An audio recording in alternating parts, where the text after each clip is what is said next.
such a time as this. And welcome to For Such a Time as This round table. I have here Professor Abigail Ruth, Professor Vicki Wilson. Hello, ladies. Good evening, Pastor. Hello, everybody. They're smarter than I am. That's why I bring them on don't here. say Stop that. saying So it's true. It's true. So No, it's not. No. So I just want to, again, as always, encourage. First of all, give me thumbs up that we're coming through loud and clear. Give me a thumbs up if you can in the chat. Let us know you are coming through loud and clear. Want to encourage people to go to our webpage, for such a time as this .today, for such a time as this .today. There you can always stay up to date with our new material as Big Brother continues to squeeze, as Big Brother continues to knock conservative and Christian voices off of platforms. We just heard of another one tonight. Eric What- Metaxas. Eric Metaxas. Oh, that's right. They took him off completely, right? YouTube. Yep. And I saw the letter. He said financially that's devastating to his ministry, right? Mm-hmm. It's devastating, but that's what they want. That's Yeah. what they want. That's Yep. exactly what they want. Thank you for the thumbs up, Jack. Thank you.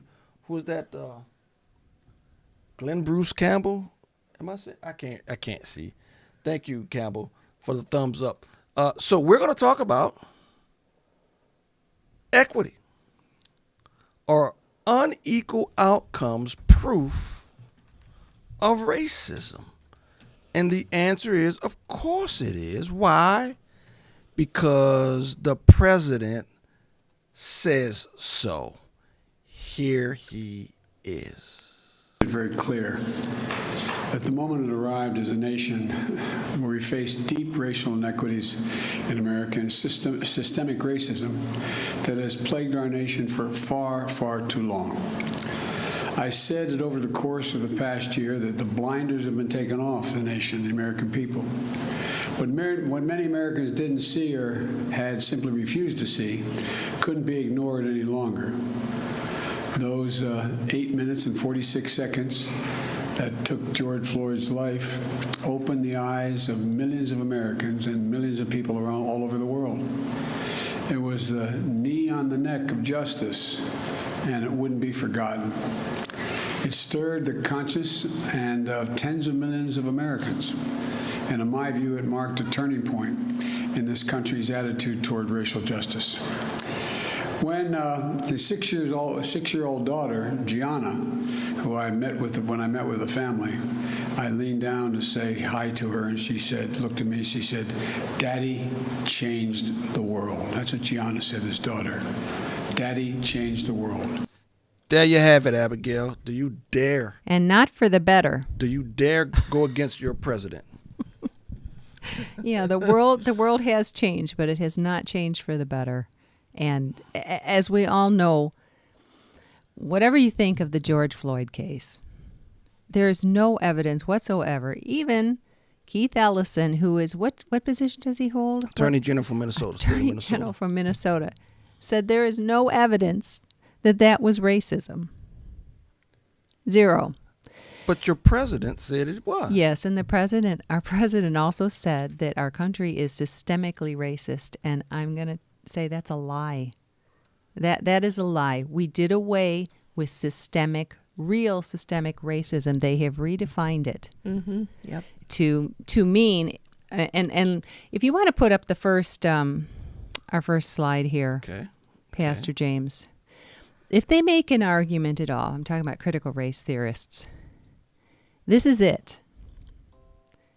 And so here, Robin DiAngelo in the book White Fragility, which is probably the #1 bestseller,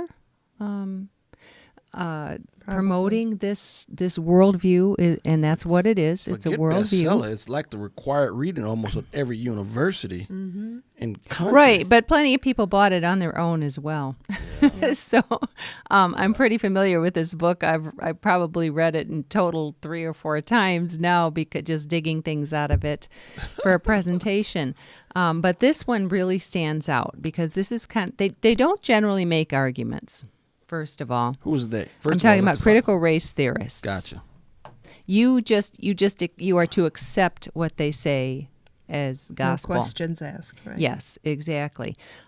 So she says, and here she's kind of paraphrasing Ibram Kendi, who is another one of the most popular critical race theorists, written another very popular book on it. And called How to Be an Anti-Racist. that's right. I'm glad you remembered that, Miss Vicki, because I forgot. But anyway, she's paraphrasing him when she says, if we can truly believe that all humans are equal, then disparity in condition can only be the result of systemic discrimination.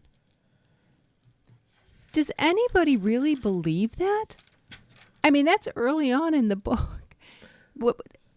Think about that. Yeah, if that's there are crazy. differences... Say that again. Maybe I missed it. Say that again. If we can truly believe that all humans are Oh, equal, it's up there. All right. then, in other words, and let me change the wording here, unequal outcomes can only be the result of systemic discrimination. It's ridiculous. If you can truly believe that all humans are equal. There's a thing called freedom of Got it. choice. Right. Making choices It- about how to live your life, what you do on a daily basis. Exactly. And different choices have different, will Different produce different outcomes. outcomes. I Right. mean, the Bible puts it, you will reap what you sow, right? That's a biblical principle. Right. But critical race theory completely, and I mean completely, ignores personal choices and responsibilities. They go straight to the outcomes. They see that outcomes between groups are different, and they just declare that must mean that there is systemic racism, that the Right. system is bad. Abby, I'm starting to think that you are being too kind toward them. You always tell me that. I think you are giving them way too much credit.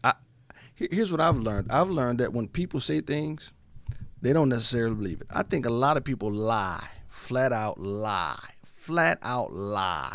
when they speak. Oh, 100%. So here's my thing. If you truly bought into that, right? Truly believe that all humans are equal, then disparity in the condition can only be a result of systemic discrimination.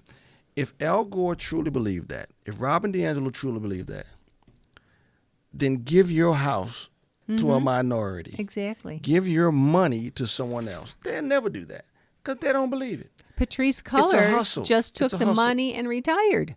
Right. Yeah. Right. Basically, It's a hustle. with her, what, 4 houses, 3 It's a hustle. houses, All of multi-million-dollar? this foolishness is a hustle to get money. That's No, right. They don't believe it. now I'm going to don't disagree believe with it. you I there. don't- No, I don't Most think of- they most believe of 'em. it. Most but, of 'em. But there is a bottom line. We're talking What's the about bottom line? We're talking about the people behind this are Marxists. So, and You as act I've said like before, Marxists don't like money. Marxists love money. well, yeah, but what I'm saying is this is a means to an end. The whole accusation of racism, they use this. This is their battle cry because people who believe in this are their stormtroops in order to tear the system down. Racism isn't the real target. The system is the real target. And we've discussed right. that Racism many, is many just times before. No, I agree with you. But on their way to Marxism, they want money. Well, yeah, it appears that is the case. Because with Even money, the- they want power and control, That's and money right. helps them get That's that. right. Fidel Castro, he loved money and Yes, power. true. Well, some pigs are more equal, as Yeah, was famously exactly. said by George but Orwell. maybe we're being too hard because Ilgen said, he said that his former church in California recommended the White Fragility book to the congregation to educate themselves. Now, Oh, my you couldn't goodness. imagine. Are you saying that Ilgen's former church in California is wrong? Yes. In a word. Yep. But let's go to slide number 2. So this says it a little bit differently. Okay. Okay, this is a straight from, well, actually, this is from Ibram Kendi, from his book, How to Be an Anti-Racist. He says, one either believes problems are rooted in groups of people as a racist, or locates the roots of problems in power and policies as an anti-racist. Okay, stop right there. We got a problem with the Bible, right? That statement refutes the Bible because God said the problem is in each one of our hearts. Right. God made us each individually with strengths and with gifts and With a sin nature. right. And we are all individuals before God. And the problem is, it He says doesn't the believe problem this. is either in people or it's in the environment. That's basically what that's saying. Well, no, he doesn't say individual. He says rooted in groups of people as racist. So he's Okay. using not a class, but a conglomerate of people. He doesn't even go to the He doesn't even individual. recognize they don't want to recognize the individual. They're very much against individualism. Period. I've got another quote coming. Well, equity is all on that. based on looking at groups. That's it's right. all I based. know. Equity has nothing to do with I the know. individual. I- Equality. I am of the firm does. opinion they don't believe it. None of them believe this stuff. They're lying. I don't know. They're lying. Okay, when I see Patrice Culler gives her 4 houses to the less fortunate, then I'll say yes. When I see Al Gore really accepts when I see this woman D'Angelo gives her money and all her money she's gotten to black people and Latino people Right. because she believes that she's really a racist and she shouldn't have anything because she does know that everybody doesn't have the millions that she has, right? Oh yeah, So and that's she that's is an making unequal bank outcome. on this. That's an Oh, she unequal sure outcome. is. If she really thought that was evil and she thought that was something that you should not aspire to, then when she gives her money to minorities and everybody can be equal and poor or less than millionaires, then I'll believe she believes it. Until then, it's a hustle. I've become so cynical. I don't think they believe it at all. I don't think they believe it. I think they're lying.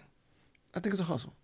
They don't believe it. They can't Well, believe no. it. Well, They yeah, can't and believe- I think you can't believe. Where are we? Go ahead. We're agreed on that basically. This whole thing is like I said, it's a means to an end. Right. They are Marxists. They do want to Yeah, tear they don't down believe in- our entire system. They do want to replace it with Yeah. some sort of undescribed utopia that we never seem to talk about. They're always talking about change, like President Obama. What was it? Hope and change. Hope and change. And I always I never ever heard anyone explain what was the change we were going to be making. What change are you talking about? He didn't tell you. He showed you.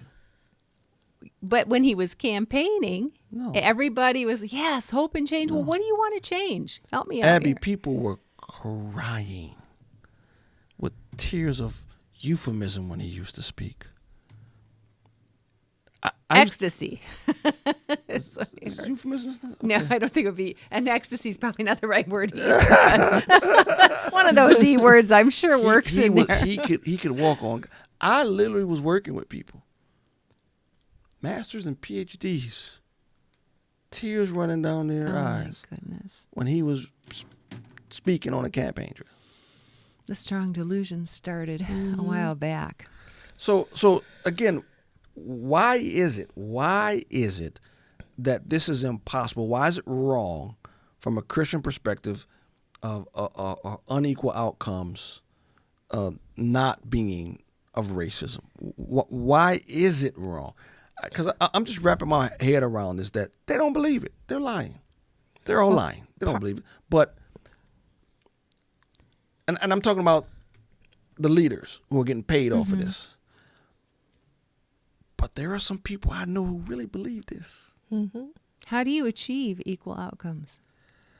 Thomas Sowell put this to rest for me. He says, 2 brothers who live in the same house with the same 2 parents, ate the same food, lived in the same house, they don't come out equal. Right. And if you can't achieve equality when brothers grew up in the same household, what makes you think you can get equality with 2 different people who don't live in the same household from different cultures? Never happens. But that was never the goal. When God created, I believe, humanity and created interaction with him and humanity, equal outcomes, it was never the goal. No, and it should not be the goal. It's the only way you It's can impossible. achieve equal outcomes. And you pull up the slide, Pastor James, with Vodi Bakum on it. 3? No, 4. next I one. got it. There we go.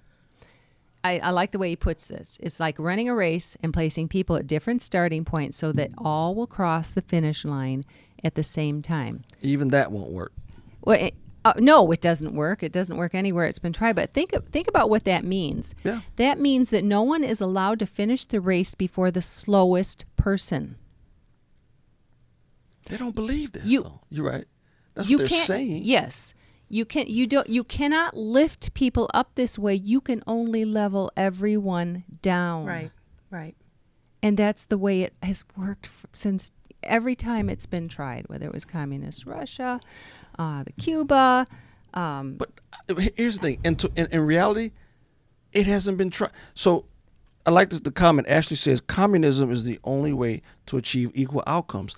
Communism doesn't do No. that. Because You there's never- always No, it's a Never. fantasy. It's a fantasy. fantasy. It's a hustle. Because people at the top know it's never going to happen. And we know this because look at the progressive policies that have been in place for over a century in many large cities. The disparities are actually worse. That is Not Donald Trump's better. fault, Vicki. Don't you know that? I'm sure it is. But in order to do that, you always have to take things from people who have worked for them and give Absolutely. them to people who have not. Absolutely. There's no other way to accomplish that. Absolutely. Absolutely. And what is the biblical worldview? What does God say? If a man don't work, a man doesn't eat. That's how that works. That's right. And that simple principle, you realize we could fix a lot of things in this culture if we didn't feed healthy people who could work. Fix a lot of things Absolutely. lot of And it would things. fix them really quickly. fast. Hunger will fix a lot of things. But you know what?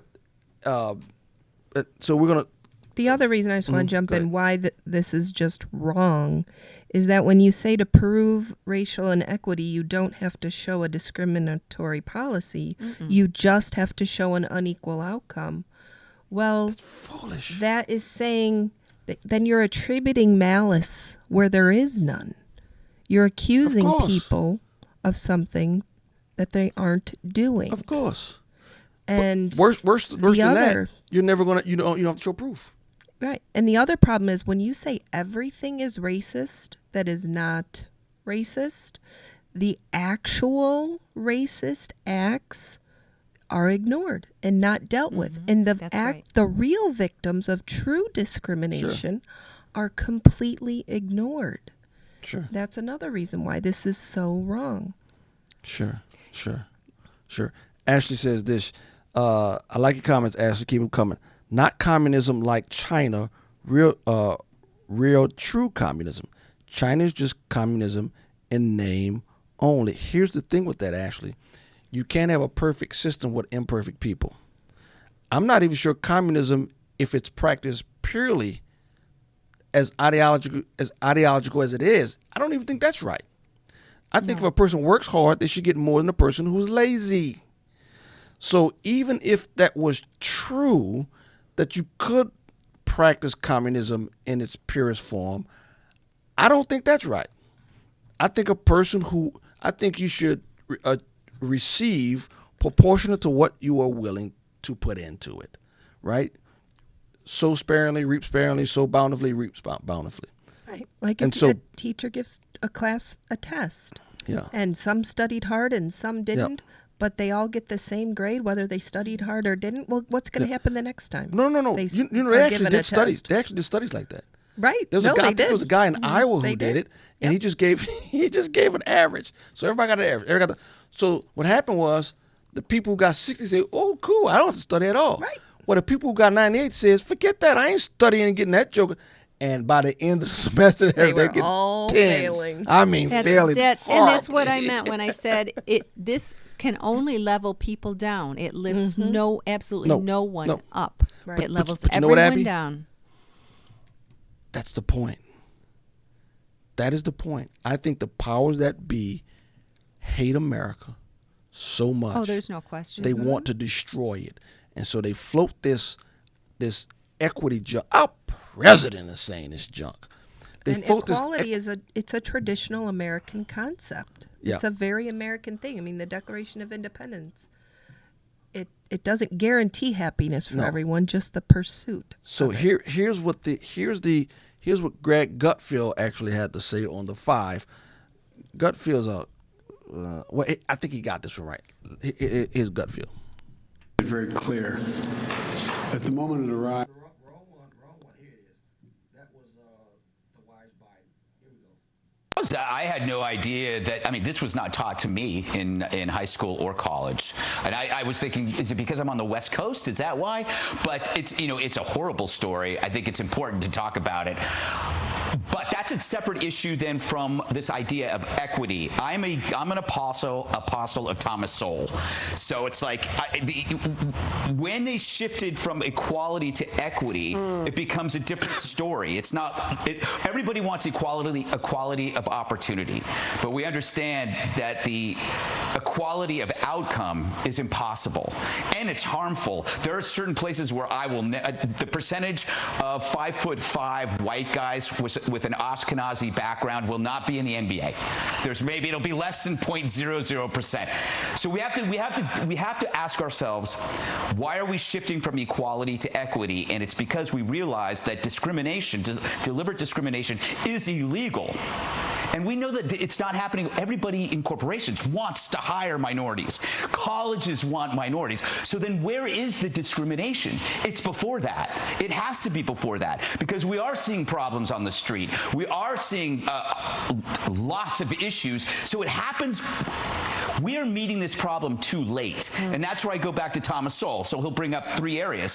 What are the 3 areas that have negatively impacted black lives? He'll say the welfare system destroyed the family. He'll say teachers' unions killed competition, school choice, that kills education. The third thing now would be the de-escalation or the defunding of police, which now makes communities where minorities live unsafe. So government bureaucracy by liberals has hurt families, schools, and communities.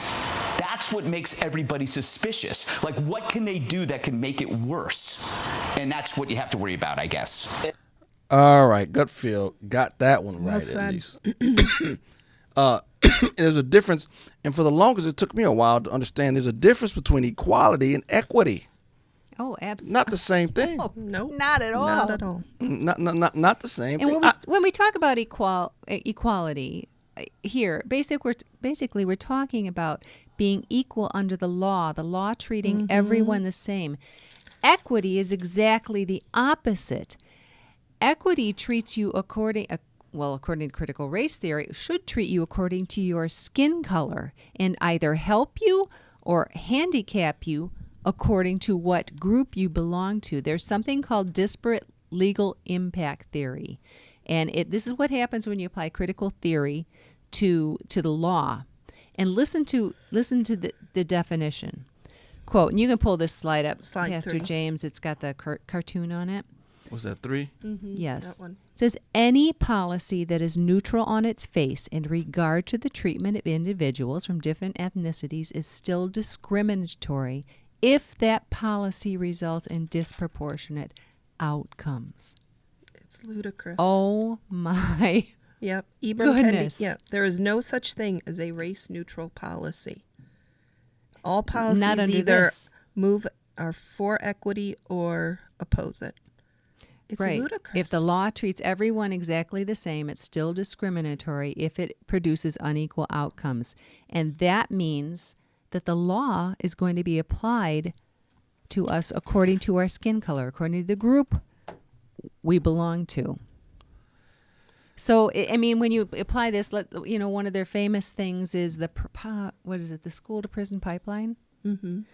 So they're really or they say, and I'm like Pastor James, I think there are people who are true believers, and then there are people who just know this works, basically. It's a strategy. Yeah. But they'll say the fact that there are more black men in prison is proof of discrimination, right? Mm-hmm. It's not, but they will completely discount the idea and the fact that more black men commit crimes disproportionately than white men, and you can't have that. So what's the solution to that? Do we overlook crimes then committed by by black men, and so that there Yes. are only 12% Yes, that's of what's going on. of the prison population can be black then, and anything above 12%, well, we'll just let them go.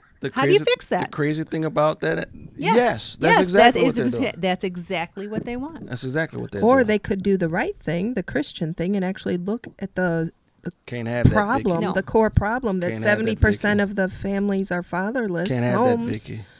and that the schools in these progressive cities are a Right. disaster. Can't have that, Vicky. I know. We're bringing on the line here Jay, the pastor emeritus down there in Tennessee now. Jay Con Thompson. Jay, are you with us? I'm with you. Can y'all hear me? Yes. Hey, Jay. Hi. Hey.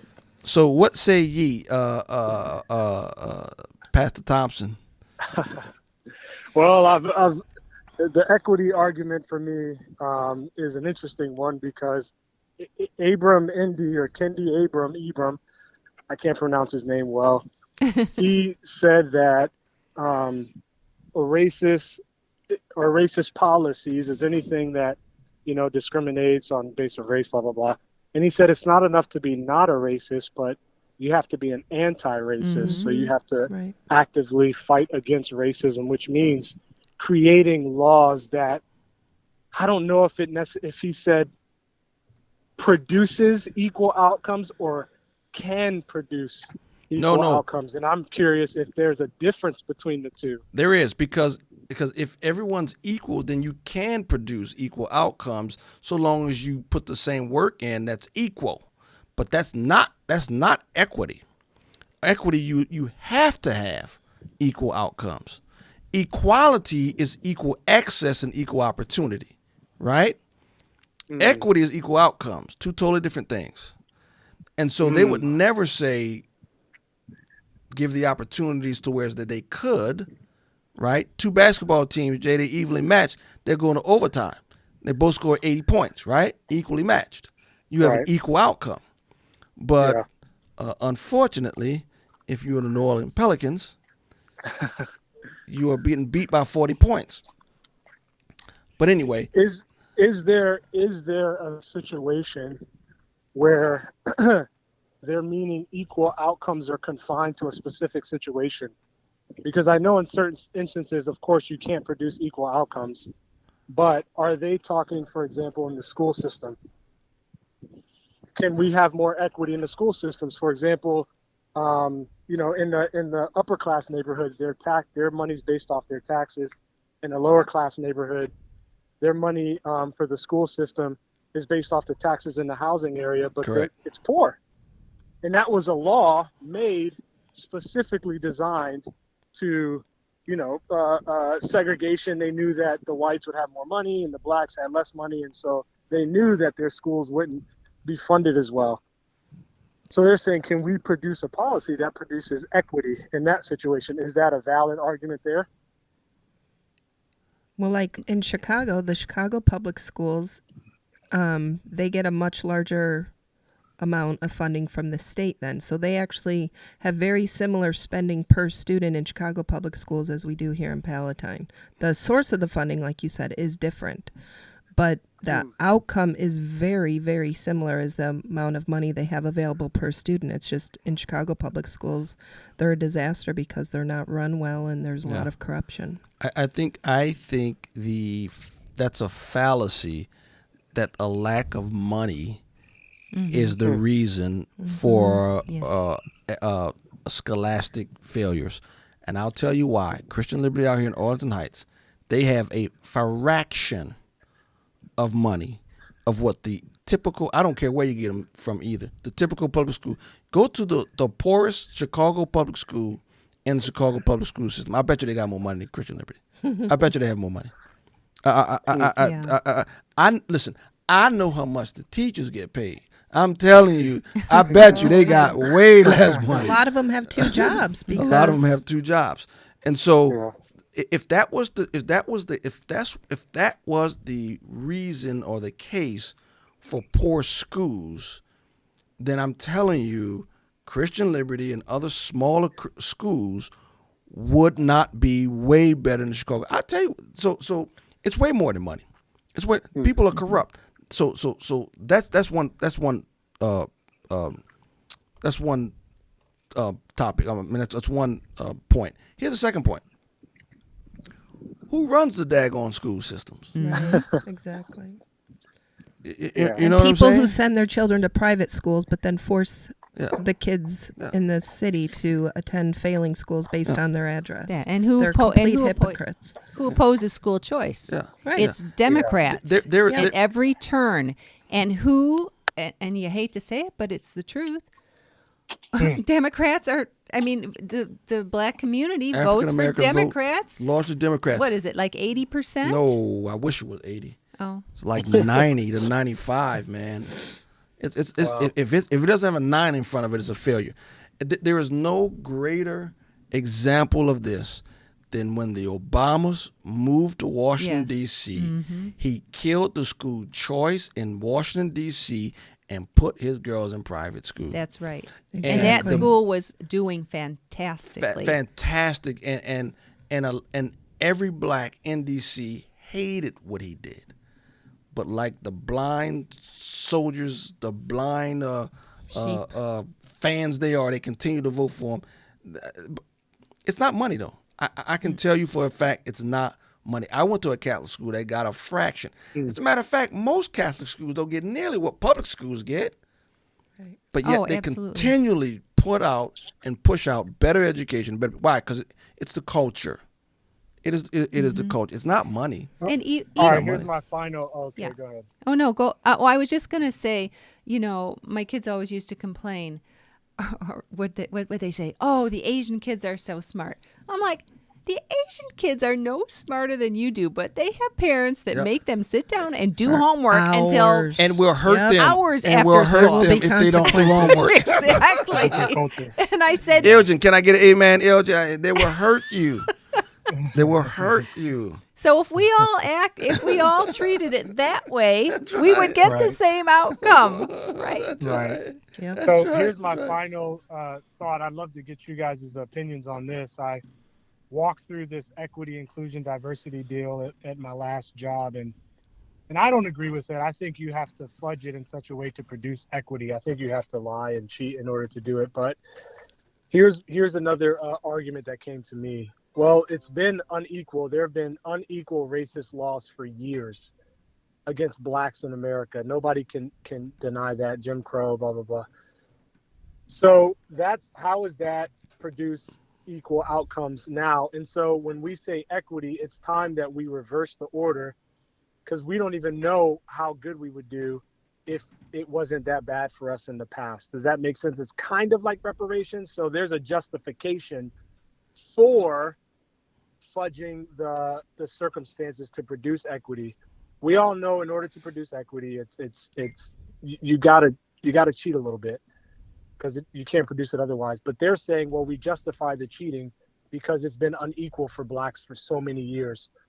So I think it's okay for us to do that, because. And how do you do Well, that? I think Tell me, how do you do that? How do you fudge? How do you cheat a little bit to produce to achieve equity? How? Lightfoot. What did she say? I don't know. I don't She know. I said don't that understand she's anything that comes only- out of her mouth. Yeah, she's only interviewing. She's only interviewing. Oh, Black people. black and brown for us. journalists. Hmm. Yeah, black journalists. She's not black and brown. Or at my old place of work, I think, honestly, I don't even think you would have gotten a job if you were white. I think there's like no way. They're only going to give it to black people. So what are all the set-asides? What are all the scholarships? What are all the years and years of affirmative action?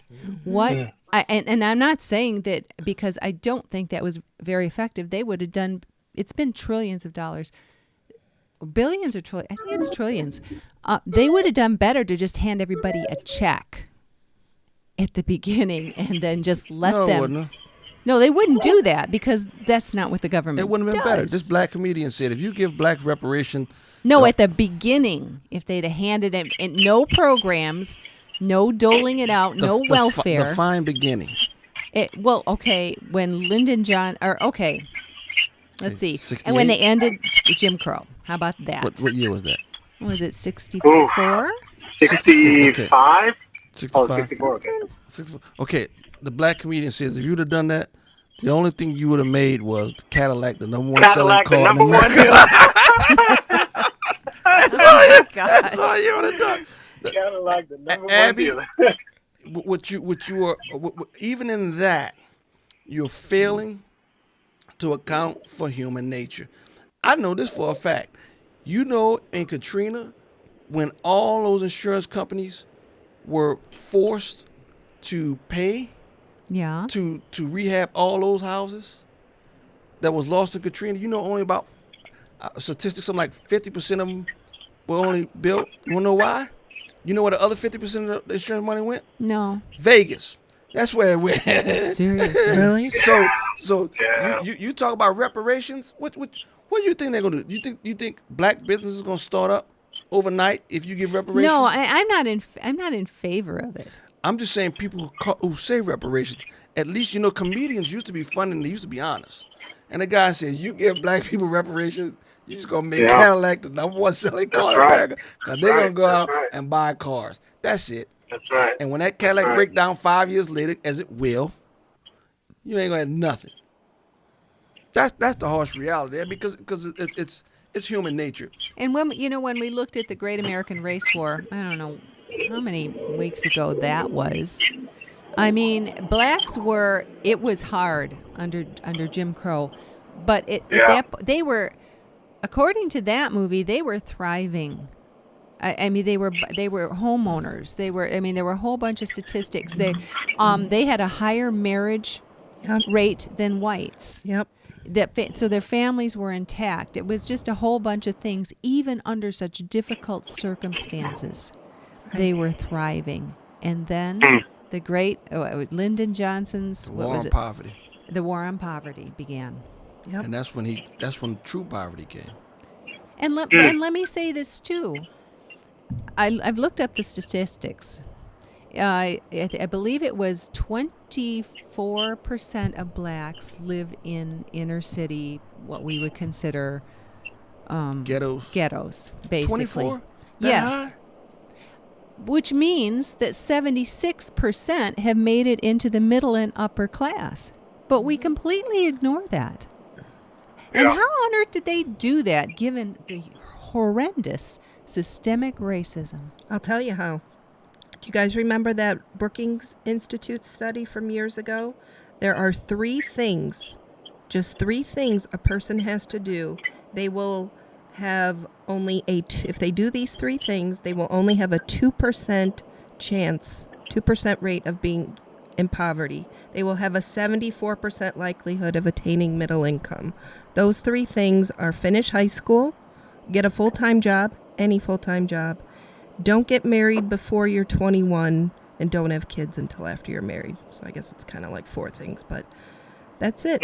And you will, if you do those things, you have a 98% chance of staying out of poverty. Wow. So that's how They don't do want it. to. No. It's a moral problem. And Jack, I think Jack puts on there, money is never the problem. And it's not. Yeah. It's not. It's a moral problem. And that's what gets lost in all of this.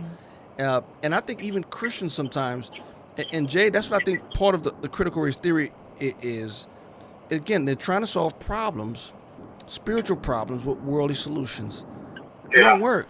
It won't ever work. And I remember, when I was a young man, I was 14. I had gone to my Catholic school. I went to public schools all the way up to Catholic school. And I remember in fourth grade, 9th grade, Father Coffey, he was an old Irish guy. And he was an ex-boxer who killed somebody in the ring, the story was. And he became a priest that way. And we were talking about something. He was the English teacher. And if you fell asleep, Father Coffey would knock you in your head. You could do that back then.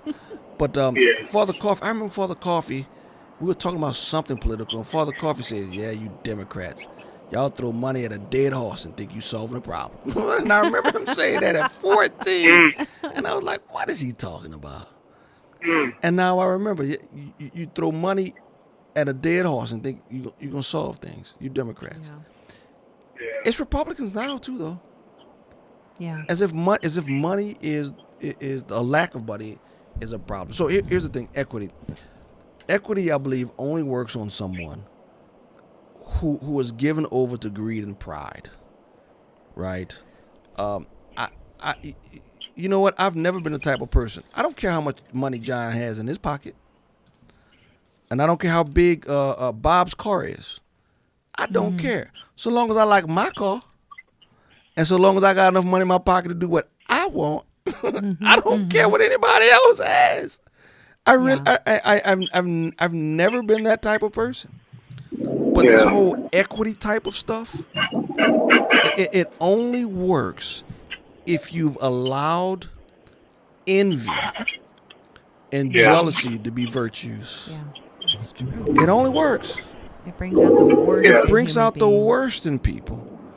I think about it. I don't care how much money you got, Jay. Unless I don't have some and I want some. But God has been good enough to me. I don't care. I don't care. But people care. Mm-hmm. People have $1 million and get jealous of the man who has $2 million. That's envy. That's envy. And think about it. This unequal outcomes that only works if you lift up envy. What do I care what so and so makes? And who owes you anything anyway?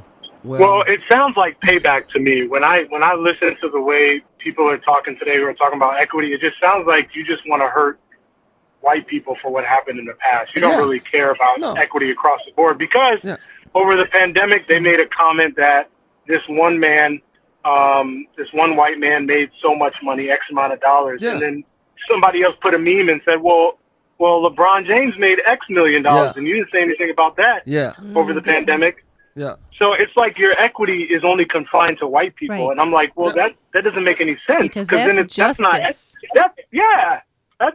LeBron is justice, but when a white person has it, it's injustice. And it's injustice. And that's crazy. You might like this, Jay, and I'm going to paraphrase a quote by Antonin Scalia. And I'm not going to say it right, but you get the gist of it. He said, I owe you nothing because people who look like me did something to people who looked like you back in the day. That's good. That's really good. Yes. I just thought that was really insightful. It is. Yeah. But envy.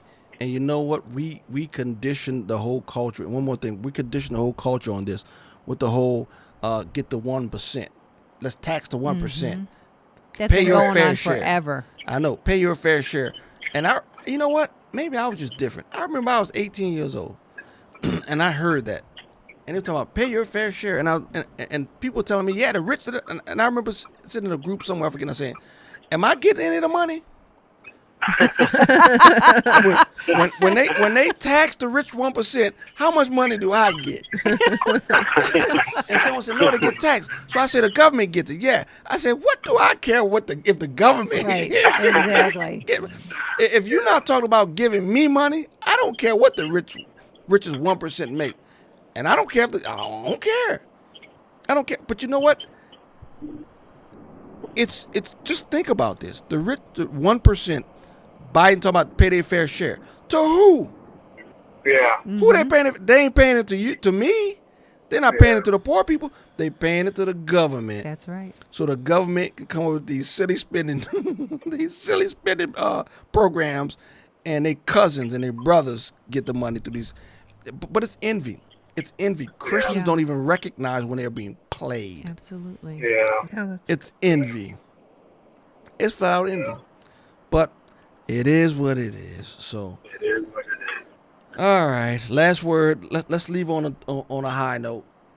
As always, we try to leave on a high note.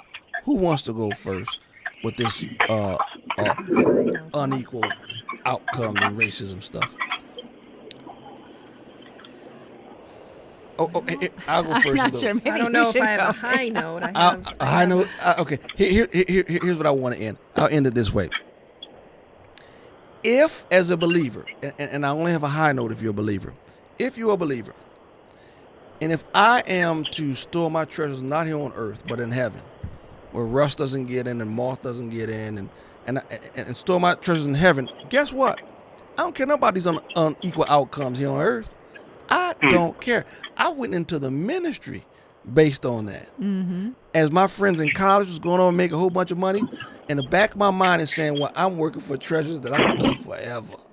There you go. So, Amen. so as a Christian, what do you care about unequal outcomes here on earth?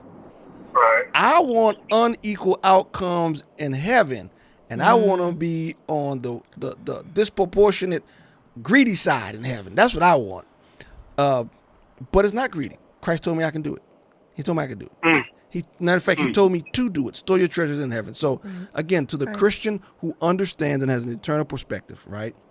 This should never be a temptation to the believer who understands his best life is not now. Mm-hmm. Right. His or her best life is in eternity. So it really should not be. Really should not be a temptation. So, all right, who's next? Jay? Hey, I second that, man. Uh-oh, Jay, we're missing you. Uh-oh, I think we lost I think we lost him. Go ahead, ladies. What say ye? Well, I'm just going to, and I don't know that it's an up note, but just reminding us that the Bible tells us that our social problems are the consequences of individual sin. And those 10 commandments were directed towards individuals, not groups. Justice requires impartiality. I mean, this whole thing, it's a cult. The more you understand it, the more you read their comments, the more you know exactly what their worldview. You understand the worldview. You see it's a cult. Yeah, it is. It is. And you know what? Jim Jones, when he drank that Kool-Aid, he believed it. He believed it with his life. I'm not sure these jokers believe it. Some of them do. Oh yeah, I think so. Yeah. I'm talking about the ones at the top. I don't think they believe it. Yeah, it's hard to know what they believe. It is when the head of BLM retires with her 4 houses that she got from the donation. She didn't give them back. I don't think so, did she? I'm sorry, Jay, we lost you. All right, Vicki, take us out. Well, I guess I'll just quote Thomas Sowell, which we've talked about tonight. Great. You can never go wrong doing that. Yeah. Equality before the law is a fundamental value in a decent society, but equality of treatment in no way guarantees equality of outcome. And, the only thing the government needs to guarantee is equality under the law. That's right. That's the one thing they've taken away in all this. Exactly. Yes, exactly. It's done exactly the opposite. Equity requires freedom to be curbed. And America was created in equality and freedom. And as of today, we still have that. True discrimination needs to be addressed. But when you are doing racist things and, claiming that you're addressing racism, but actually it doesn't make any sense. And I think Christians need to wake up and see this for what it is. Yeah, but I will say with that, Maranatha, come Lord Jesus. Hopefully he's around the corner and he will come and set everything straight. With that said, we thank you. Thank you, ladies. Thank you, those on who dropped in. We pray and we hope that God continues to strengthen us and inoculate us from the foolishness which is critical race theory and this stuff. Until next